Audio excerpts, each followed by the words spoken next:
جی کہ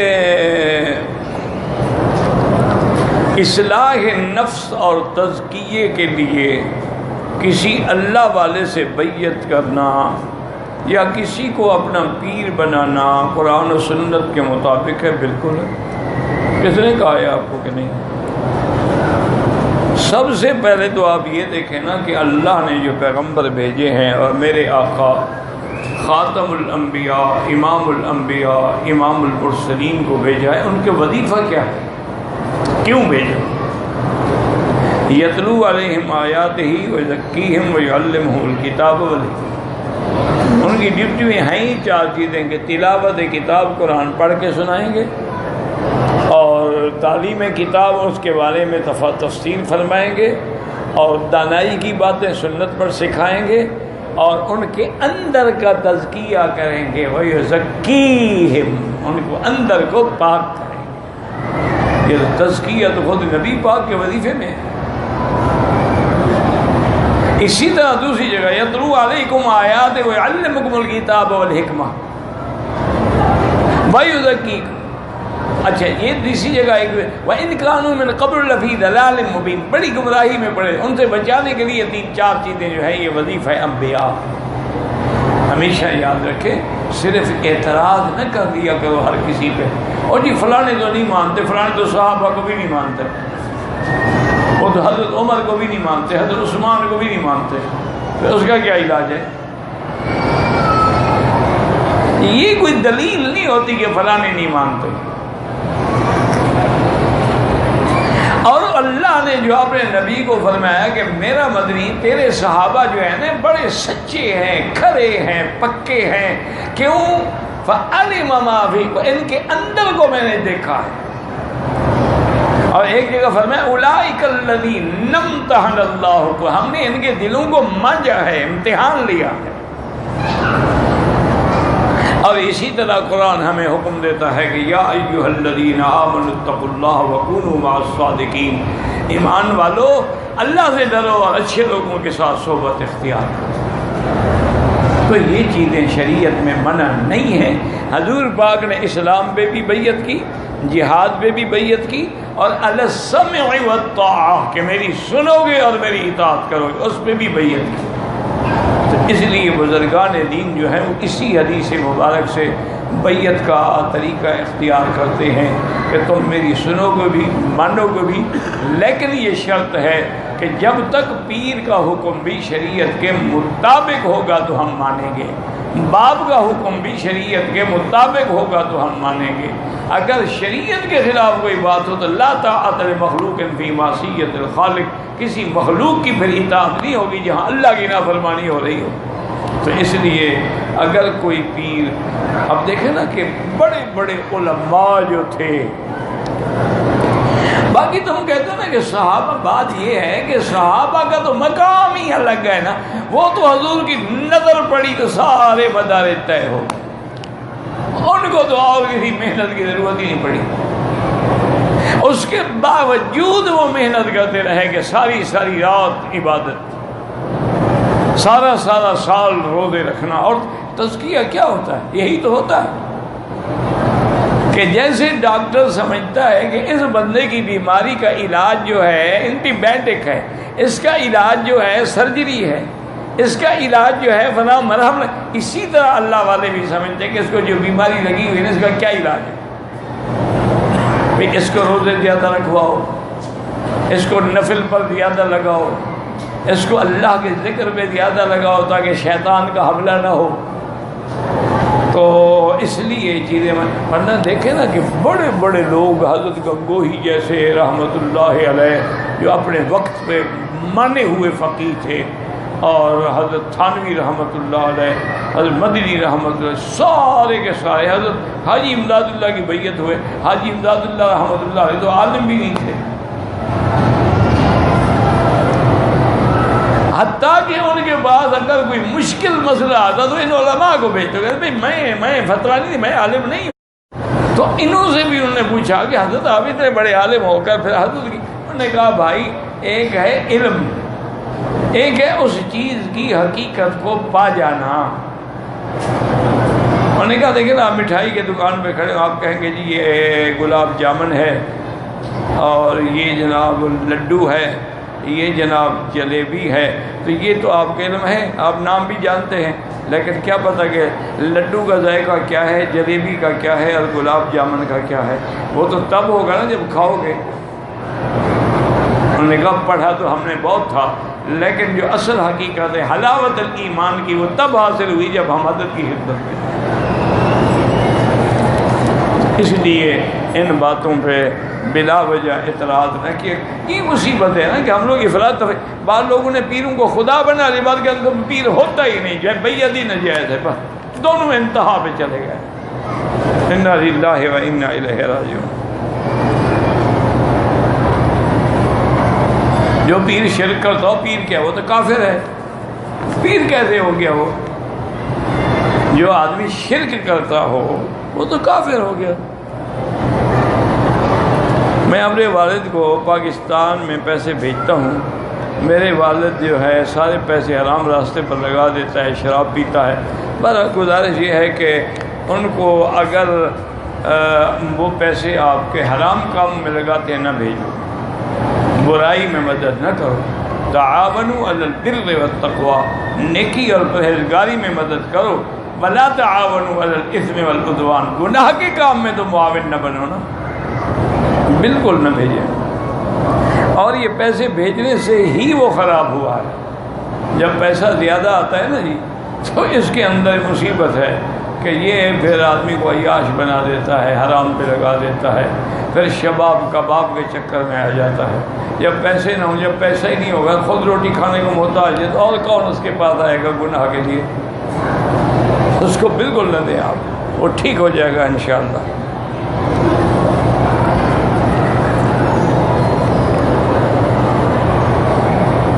کہتے ہیں جی کہ میری سگریٹ کی دکان ہے، اس پر زکوٰۃ ہے، حرام چیز پہ کوئی زکوٰۃ نہیں۔ حرام حرام ہے تو سارا حرام ہے، پھینک دو، زکوٰۃ کیا دینی ہے تمہیں؟ وہ تو سارا مال اٹھا کے پھینک دو۔ زکوٰۃ حلال پہ دی جاتی ہے، حرام پہ کیوں دی جائے؟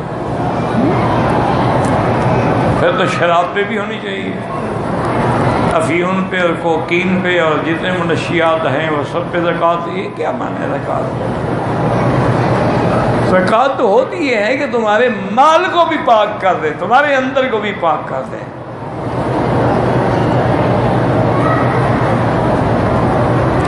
میں نے 10 سال پہلے حج تمتع کیا تھا، بکری نہیں رکھی تھی، اب 10 سال کے بعد مسئلہ سمجھنے آئے ہو، ماشاءاللہ جلدی آ گئے یار، کچھ اور صبر کرتے۔ اب 2 بکریاں دو، ایک وہ بکری جو آپ نے دینی تھی اور نہیں دی، اور ایک آپ نے لیٹ کر دی، تو اس پر دم جبر بھی ادا کرو، توبہ بھی کرو۔ میں نے عمرہ کیا، ٹک لگائے، بہرحال اگر ٹک لگائیں دم دینی پڑے گی، اگر فوراً بعد میں بال کٹوا دو تو دم نہیں دینی پڑے گی۔ میں قربانی کرتا ہوں 5، حضور کے لیے بھی، والدین کے لیے بھی، بالکل ٹھیک ہے، بالغ کریں یا 3 بالکل سب کریں، جو کر رہے ہیں آپ ٹھیک کر رہے ہیں۔ حضرت علی رضی اللہ عنہ ہر سال حضور کے نام سے قربانی کرتے تھے۔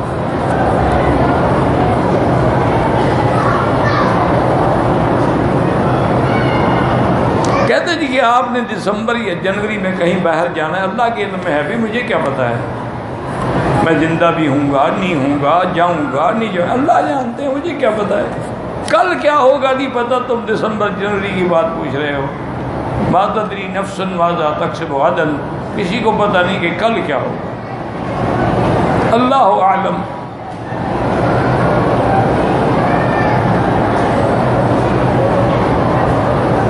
کہتے ہیں کہ ٹریول ایجنسی بنا کے حاجیوں کو لانا بالکل جائز ہے، لیکن اگر ان کو دھوکہ نہ دو، فریب نہ کرو، فراڈ نہ کرو۔ ٹکٹ ہو 70,000 کا تو لاکھ نہ چارج کرو، ہوٹل ہو 100 ریال والا تو 150 نہ چارج کرو، روٹی ہو 50 ریال کی تو 60 نہ چارج، بالکل دیانت سے خدمت سمجھ کے کرو تو ثواب ہے، نفع بھی کرو، جائز کرو، بتاؤ ان کو کہ یہ ٹکٹ کے بعد۔ اور ویسے بھی ہے نا، یہ جو ٹکٹیں ہیں نا، یہ اصول ہوتا ہے، اگر آپ 50 ٹکٹیں لیں گے یا 100 ٹکٹیں لیں گے، آپ کو کمپنی خود ریفنڈ کرتی ہے۔ پھر حاجیوں کو لوٹنے کی کیا ضرورت ہے؟ یعنی تقریباً وہ 50 ٹکٹوں پہ 5 ٹکٹیں دیتے ہیں یا 2 دیتے ہیں، تو اگر 100 پہ آپ کو مثلا 10 ٹکٹیں مل گئی، 10 ٹکٹوں کے پیسے کتنے ہو گئے؟ 5 لاکھ تو آپ نے ویسے کما لیے، تو حاجی کو کیوں لوٹو؟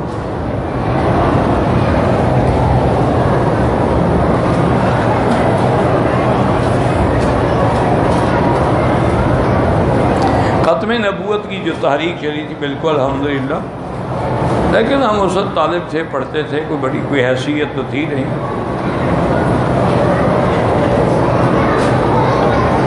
حضور پاک کا نسب جو ہے عدنان تک لوگوں کو یاد ہے، اصل تو حضرت آدم تک، پھر عدنان کا آدم تک ہے، بات تو وہی ہوگی کہ انا سید ولد آدم۔ بیوی کو بہن بولا، اگر نیت کر کے کہ میرے لیے حرام ہے تو پھر تو کفارہ ہے جناب کہ ایک غلام آزاد کرو یا 60 مسکینوں کو کھانا کھلاؤ۔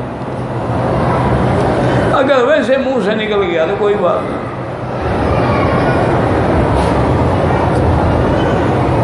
کہتے ہیں جی ہمارے یہاں قرآن خوانی ہوتی ہے، ایک ایک بندہ ایک ایک سپارہ پڑھتا ہے، یہ جو رواج بن گیا وہ تو بدعت ہے۔ خود گھر والے بیٹھ کے قرآن خوانی کیا کرو، اپنے گھر میں پڑھا کرو، اکٹھے بیٹھ کے پڑھنے میں برکت ہے۔ اور جب قرآن خوانی بدعت ہے تو کھانا کھلانا بھی بدعت ہو گیا۔ اب تو کرائے پہ پڑھواتے ہیں، خود نہیں پڑھتے، مدرسے کے طالبوں کو لے آتے ہیں، بھائی ماشاء اللہ آیت کریمہ 1.25 لاکھ پڑھ دو، کھانا بھی کھلا دیں گے، ایک ایک جوڑا کپڑا بھی بنا دیں گے۔ خود نہیں پڑھتے بدبخت، خود پھر بھی معروم ہے۔ یعنی یہ کرائے پہ پڑھنے کا کوئی فائدہ نہیں ہوتا، اتنا فائدہ ضرور ہوتا ہے کہ تمہارے جیسے بخیل کا مال نکل جاتا ہے۔ نماز جنازہ مسجد الحرام کے علاوہ اور مسجد میں نہ پڑھے تو بہتر ہے، عیدگاہ میں پڑھا جائے، جنازہ گاہ میں پڑھا جائے، مسجد سے نکل کر۔ لیکن یہاں تو حل کوئی نہیں ہے نا، یہ تو حد اتنی بڑی ہے، کہاں نکال فاج جائیں جنازہ پڑھنے کے لیے، تو کون جائے گا؟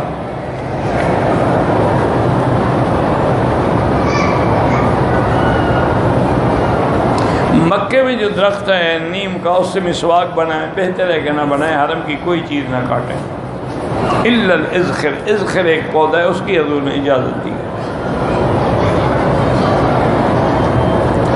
عمرہ کرنے سے پہلے، احرام پہننے سے پہلے نہانا ضروری ہے؟ کوئی ضروری نہیں، غسل کرو سنت ہے، نہ کرو تمہاری مرضی۔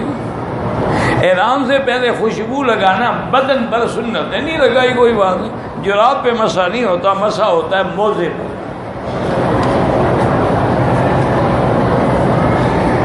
طواف الوداع کا معنی یہ ہے کہ آخر وقت میں کریں اور اس کے بعد مکے سے چلے جائیں۔ ان یکون آخر عہد بالبیت الطواف، آخری کام ہی یہ، سارے کام نمٹا لو، طواف کرو چلے جائیں۔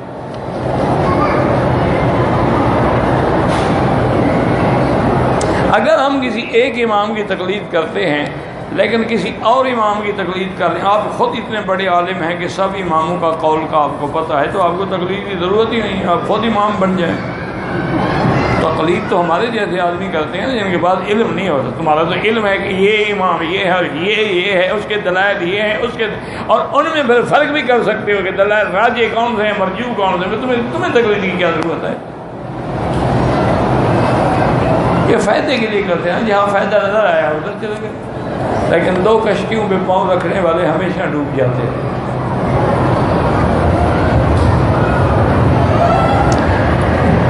عائشہ نام ہو تو عاشی پکارا جائے ناجائز ہے، بی بی عائشہ کے نام کی توہین۔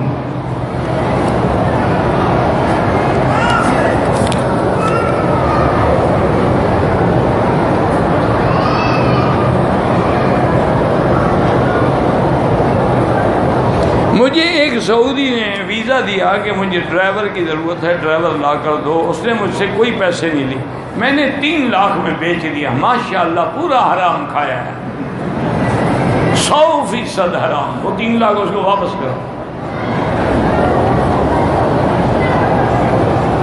یہ تو حال ہے ہمارا۔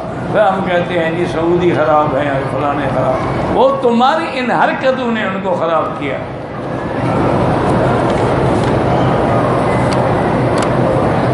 میرے پاس ایک آدمی نے اپنے پیسے رکھے، پیسے میں نے خرچ کیے، اور وہ آدمی واپس آ کر اپنے پیسے مانگے، آپ کے خرچ کیوں ہو گئے، آپ کو دینے ہوں گے، کہتے ہیں کہ میں 15 دن کے بعد دوں گا، ٹھیک ہے کوئی بات نہیں، 15 دن کے بعد دو، مہینے کے بعد دو تو صحیح نا۔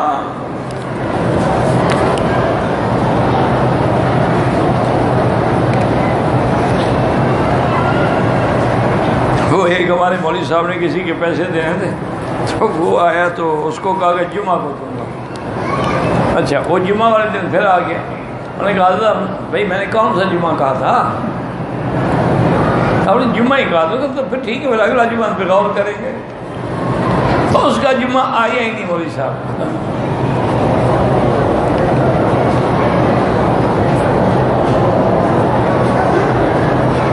ایک آدمی کا باپ مر گیا، اس کے پاس بیٹا نہیں ہے، ایک بیٹی ہے، اس کے لیے عمرہ یا حج وہ بیٹی کر سکتی، کرا بھی سکتی، لیکن وہ بھی تو محرم ہوگا تو آئے گی نا، محرم کے بغیر حجر اسود میں بھیڑ میں دھکے دے کے بوسہ دینا ناجائز۔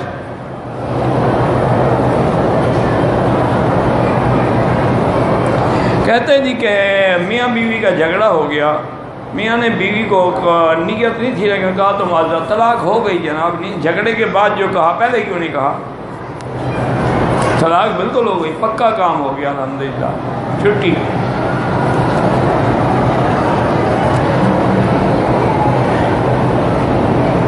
گھر میں لکڑی کا بنا ہوا مصلی ہو، اس کے اوپر عورت یا مرد نماز پڑھ سکتے، کیوں نہیں پڑھ سکتے جناب؟ لکڑی والے مصلی پہ نماز، ہر گھر کی چھتوں میں جو شیطین ہوتے ہیں وہ بھی تو لکڑی ہے، چھت کے اوپر نماز پڑھنا منع ہے۔ یہ عجیب مسئلہ ہے کہ لکڑی کا اگر مصلی بنا ہو تو اس پہ نماز نہ پڑھو۔ ہر گھر میں تخت پوش ہوتا ہے تاکہ گندہ نہ ہو، اونچا ہوتا ہے، اوپر نماز پڑھتے ہیں لوگ، جائز بات ہے۔ تفسیر ابن کثیر ابن پتہ نہیں کیا ہے، علاوہ کچربی کے تفاسیر کے نام، میرا بھائی سب تفاسیر جو ہیں نا سب کی سب الحمدللہ بہت اعلیٰ ہیں۔ تفسیر قرطبی ہے، تفسیر رازی ہے، تفسیر کشاف ہے، تفسیر نصفی ہے، ہزاروں تفاسیر ہیں، وہ ایک تفسیر تھوڑی ہے۔ تو آپ اگر کم پڑھے ہوئے ہیں نا پھر صرف تفسیر ابن کثیر پر، وہ بھی کسی استاد سے پڑھیں۔ جو فوت ہو گئے ان کے لیے طواف جائز ہے۔ اونٹنی کے دودھ کی امراض، ہاں اونٹنی کے دودھ جو ہے نا جی، حضور پاک کی حدیث میں جن کے پیٹ بڑھ جاتے ہیں نا، استسقاء کی بیماری ہوتی ہے، اس میں مفید ہے۔ تو اسی طرح اور جیسے آپ کے ہاں ہوتا ہے نا، اللہ معاف کرے، ہائپرٹائٹس جس کو یرقان بھی کہتے ہیں، اس کے لیے بھی یہ مفید ہے۔ اور ویسے بھی یہ بڑا طاقتور دودھ ہے، اور یہ سب سے بڑا کمال کا دودھ ہے کہ ہر دودھ پینے سے پیٹ بڑھتا ہے، اس سے کم ہوتا ہے۔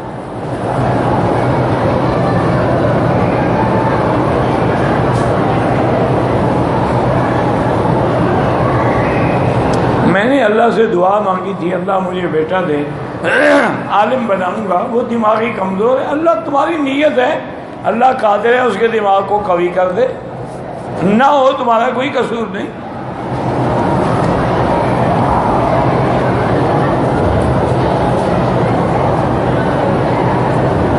کہتے ہیں جی کسی نے خواب دیکھا ہے کہ امام مہدی پیدا ہو گئے، خواب ہی ہے نا، کوئی حقیقت تو نہیں ہے نا، ضروری تو نہیں کہ خواب سچا ہو۔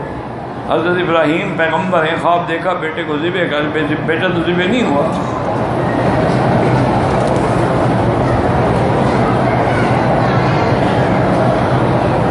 خواب الٹ بھی ہوتے ہیں، کبھی خواب پورے بھی ہوتے ہیں، کبھی نہیں بھی ہوتے، اللہ کی حکمتیں ہیں۔ حدیث ضعیف ہے صلاۃ التسبیح کی، لیکن فضائل اعمال میں ضعیف حدیث تمام محدثین علماء کے نزدیک حجت ہے، عقیدے میں حجت نہیں، احکامات میں حجت نہیں۔ سیدھے حساب کا معنی یہی ہے کہ جیسے نماز کا سیدھا کرتے، دو سیدھے کر کے بس وہ سیدھا صاحب ہو گیا۔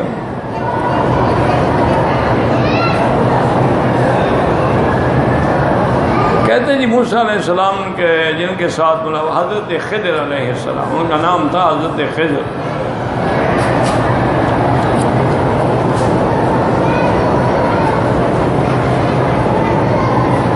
اگر ایک آدمی کے 4 بیٹے ہیں، 3 کو جائیداد میں پورا حصہ دے رہا ہے، ایک کو محروم کرے، بالکل محروم نہیں کر سکتا، اس کو خدا نے حصہ دیا، تم کون ہو دینے والے؟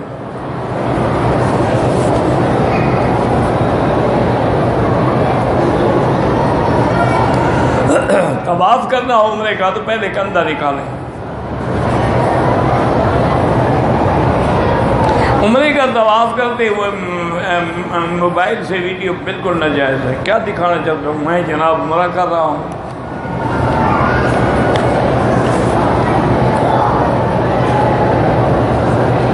امام مہدی کی پیشین گوئی ہے. امام مہدی آئیں گے لیکن ابھی نہیں آئیں گے انشاءاللہ.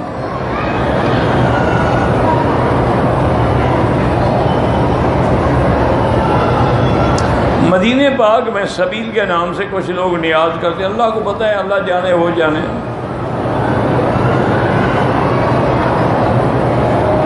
میرا رشتہ ایک لڑکی سے طے ہوا ہے, اس کی فوٹو میں رکھ سکتا ہوں بالکل, جب تک نکاح نہ ہو شادی نہ ہو. ویسے فوٹو کیوں رکھو گے, دوستوں کو دکھاؤ گے دیکھ لو میری بیگم.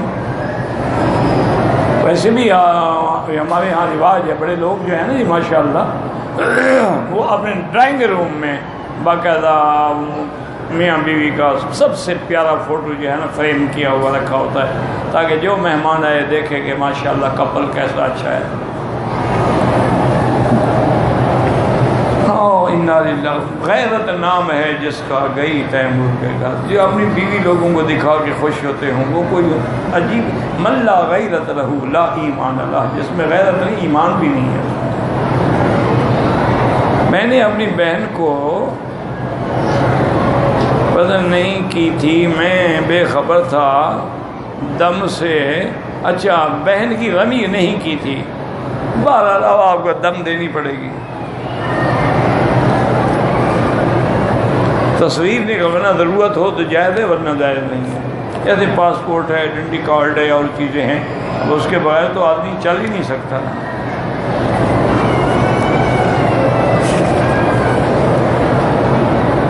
ہم پاکستان سے آئے, جدہ سے آئے, حدیبیہ آئے, احرام آئے, پتہ نہیں تھا ہمارا کہاں کے نزدیک ہے.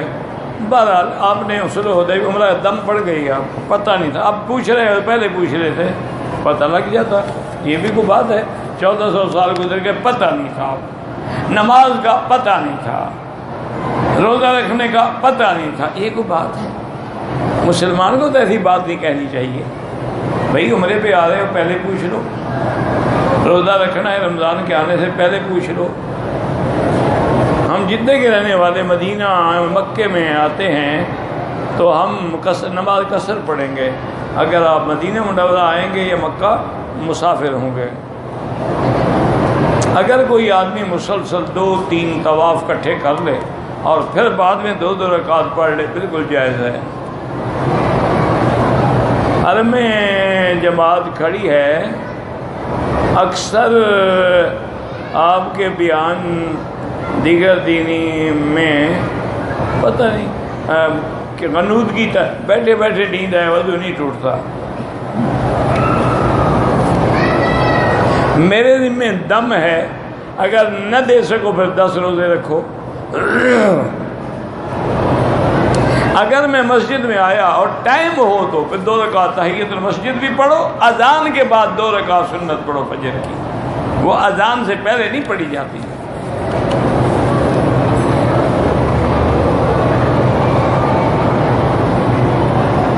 بارہ آپ کو اگر بیماری ہے تو اذان کے وقت سے پہلے وضو کر لیں. ہر نماز کے لیے نیا وضو کریں.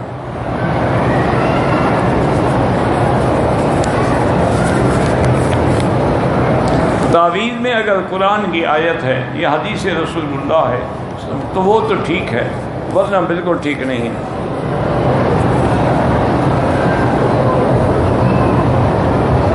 اگر کوئی تکبیر ہو رہی ہے اور ہم دعا کریں کوئی حرج نہیں. طواف کرنا افضل ہے یا پہلی صف میں طواف افضل ہے؟ شرط لگانے ایسے منہ سے نکل گیا ہوگا. میں نے کوئی آپ سے شرط لگائی ہے کبھی؟ نہیں. آپ سے میں نے کیا شرط لگائی تھی وہ بتا تو دیں نا.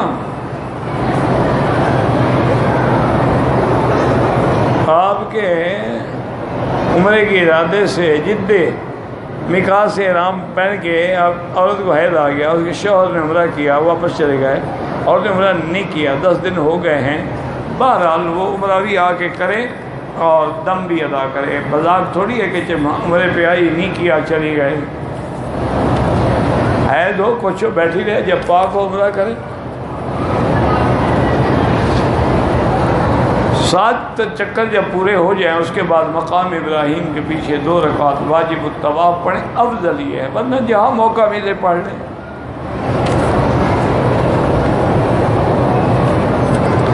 عمرے کے لیے جب حرم میں آئیں سب سے پہلے جا کے طواف کریں. تحیۃ المسجد حرم کا طواف ہے. عمرے میں پتہ نہیں کیا ہے, طواف میں صفا مروہ, طواف میں تو نہیں ہوتا, عمرے میں ہوتا ہے صفا مروہ, یا حج میں ہوتا ہے صفا, نفلی طواف میں نہیں ہوتا ہے. اگر ایک آدمی نے عمرہ کیا اور سر پہ اس طرح پھروا دیا, پھر 3 دن کے بعد عمرہ کیا, پھر بھی سر پہ اس طرح ہی پھروائے گا. غیر مسلم کے ساتھ ایک برتن میں کھانا کھا سکتے ہیں, پانی بھی پی سکتے ہیں, لیکن کوشش کیا کریں گے نہ پئیں. میرے بھائی کا انتقال, اللہ شفائے, اللہ مغفرت فرمائے. شرط لگانا حرام ہے اگر 2 طرف سے ہو. ایک طرف سے ہو تو وہ انعام ہوتا ہے, وہ شرط نہیں ہوتی. واللہ اعلم.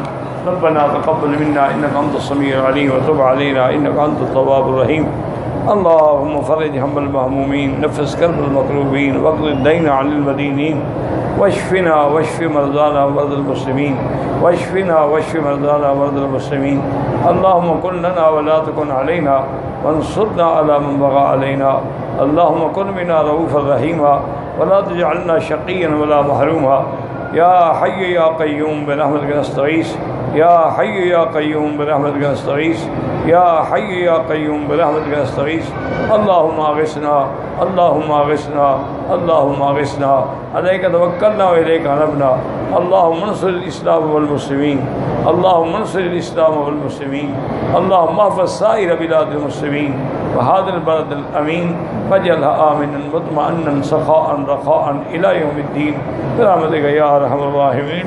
صلی اللہ تعالی علی خیر خلقہ سیدنا محمد وعلی آلہ وصحبہ اجمعین. اللهم صل علی سیدنا محمد وبارک وسلم.